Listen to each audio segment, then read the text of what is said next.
Freeze frame. Charlie Kirk stands center stage. Microphone in hand. Eyes sharp. The moment hangs suspended. What happens when an atheist walks into a room full of believers and throws down the ultimate challenge? The frame breaks. Afternoon sun floods a college campus quad. Students everywhere. Some scrolling phones, others arguing near tables covered in political stickers. Inside the auditorium, packed. Hundreds of students. Energy crackling like static electricity. Charlie mid-sentence when it happens. I have a question. The room pivots. Every head turns back row. A young man rises, early 20s. Black hoodie, unkempt hair. Posture screaming defiance. He doesn't wait for permission.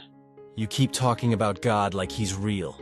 But where's the proof? Show me one shred of evidence that your God exists, or admit you're selling fairy tales to desperate people. Audible gasps ripple through the crowd. Some students clap. Others lean forward, hungry. Charlie sets the mic down. Slow. Deliberate. His eyes lock onto the challenger. A girl near the front mutters, "Oh man." Here we go. The challenge hangs in the air like smoke. In the next 10 minutes, one story will do what 1,000 debates couldn't. But first, this atheist has no idea who he's really up against. If you're ready to see what happens next, keep watching. This gets intense. 30 minutes earlier, backstage, Charlie adjusts his collar. Reviews notes, not nervous. This is his arena. For years he's faced hostile crowds, Ivy League skeptics, philosophy majors armed with Nietzsche quotes. But today feels different. This university, notoriously secular, a campus where faith gets mocked in lecture halls, where God's treated like mythology. Cut to the auditorium. Third row, Marcus. That's his name. Scrolling Reddit. Thread title, Dismantling Christian Arguments. He's been tracking turning point events for months.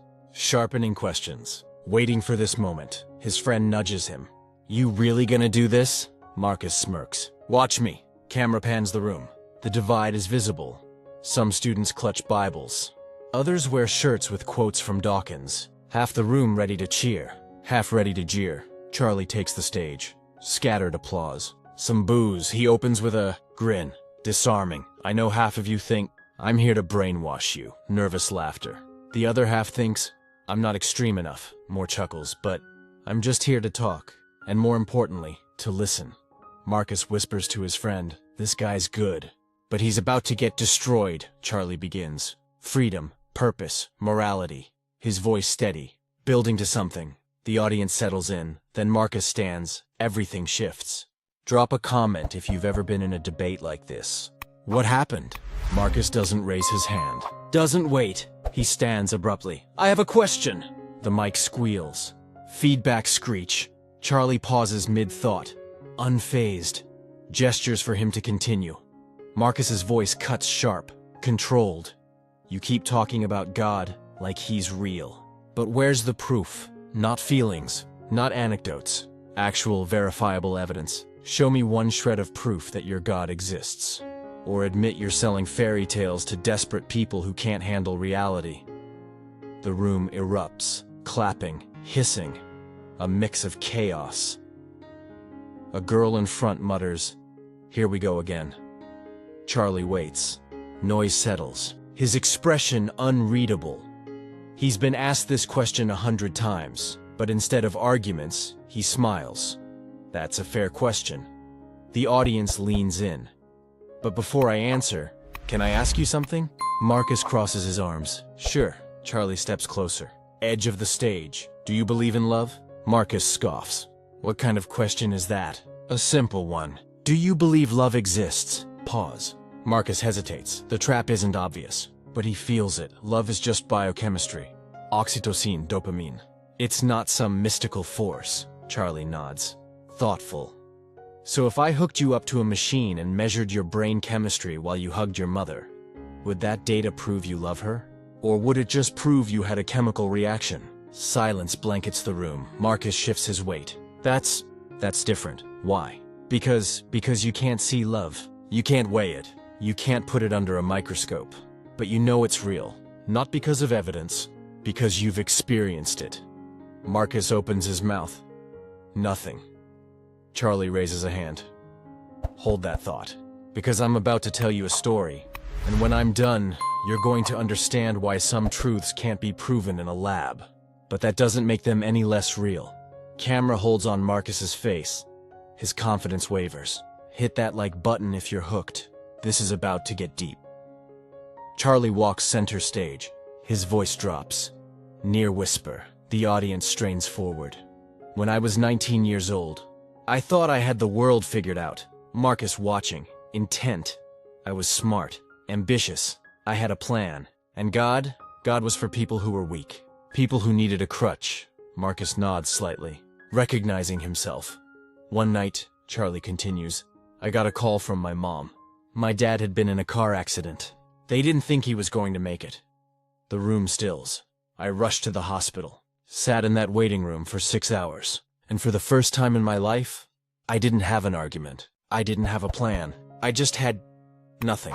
Charlie pauses, eyes distant, reliving it.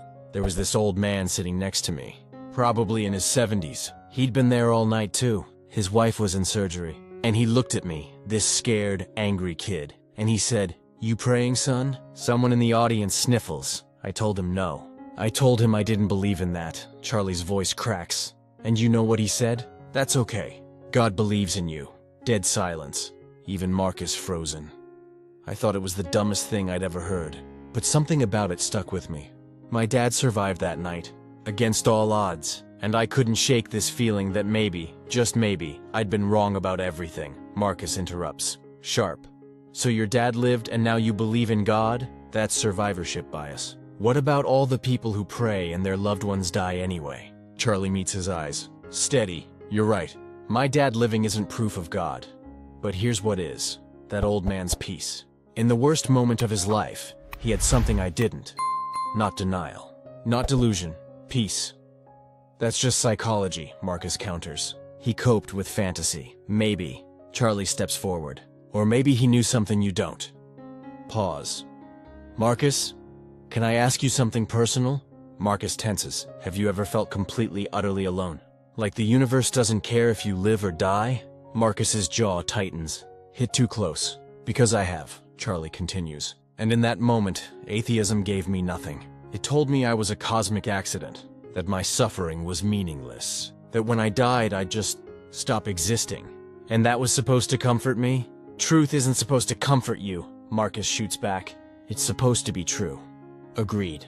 Charlie's voice rises. Controlled passion. So answer me this.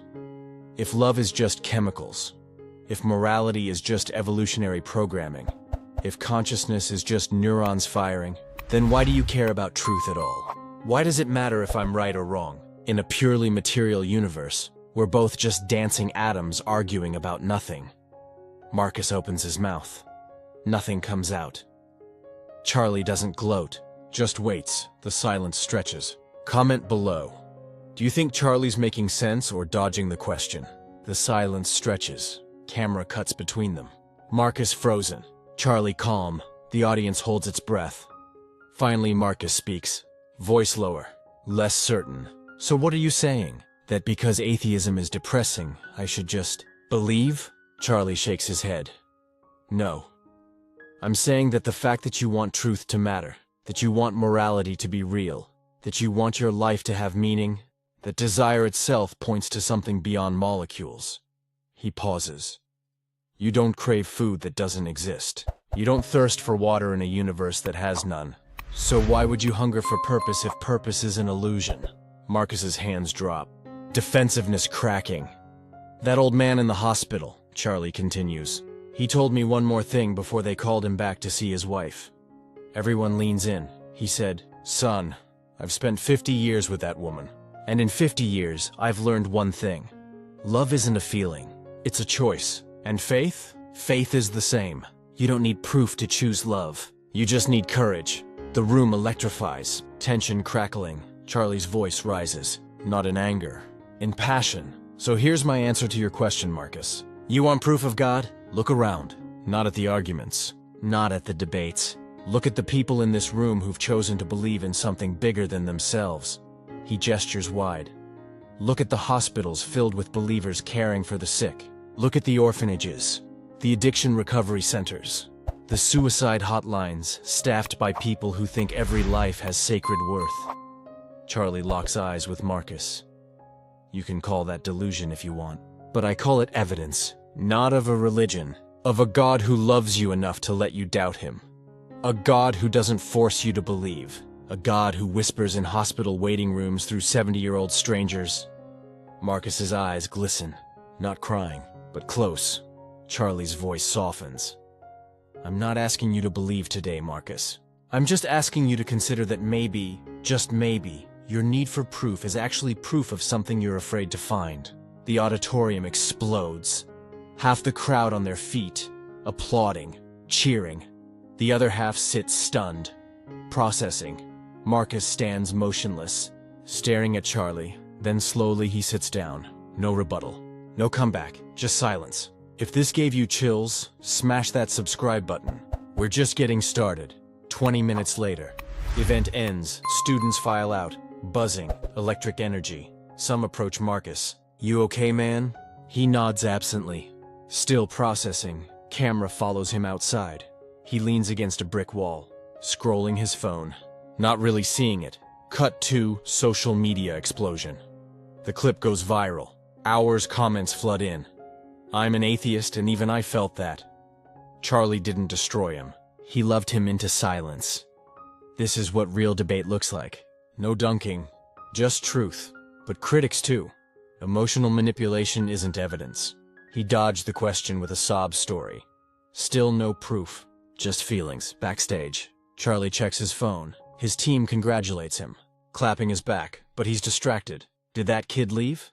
A volunteer nods. Charlie's face falls. I was hoping to talk to him after. Cut to Marcus's dorm room. He stares at the ceiling, unmoving. His roommate enters. Yo, what happened out there? Marcus doesn't look at him. I don't know. I went in there to win, but I didn't lose either. I don't know. Camera pans to his desk, next to his laptop. Worn copy of The God Delusion. He picks it up, flips through, sets it down. Next to it, a sticky note. Fresh ink. God believes in you. 3 weeks pass. Coffee shop. Afternoon light through windows. Marcus sits across from a campus pastor. Not debating. Asking questions. Genuine questions. The camera lingers on his face. The arrogance, gone. In its place, curiosity. Sometimes, the most powerful evidence isn't an argument. It's a person willing to meet you where you are. What do you think Marcus does next? Drop your prediction in the comments. Montage begins. Charlie speaking at other events. Different campuses, same passion. Marcus attending a Bible study. Back row, arms crossed. But present, the viral clip replaying, screens worldwide. This story isn't about who won, because faith isn't a debate to be won, it's a journey to be walked. Marcus challenged Charlie to prove God exists, but what Charlie proved was something deeper. The questions we ask reveal the answers we're searching for. Screen fades to black. Text appears. 6 months later, Marcus posted this on social media. I still don't have all the answers, but I'm learning that maybe that's okay. Maybe faith isn't about certainty. Maybe it's about trust. I'm not there yet, but I'm looking. In a world obsessed with being right, sometimes the bravest thing you can do is admit you might be wrong. Or better yet, admit you don't know, because the moment you stop pretending to have all the answers is the moment you become open to finding the truth. Charlie's voice echoes one final time. I'm not asking you to believe today. I'm just asking you to consider. Final text overlay. What do you believe? Drop your thoughts in the comments below. And if this story moved you, subscribe for more real conversations about faith, doubt, and everything in between.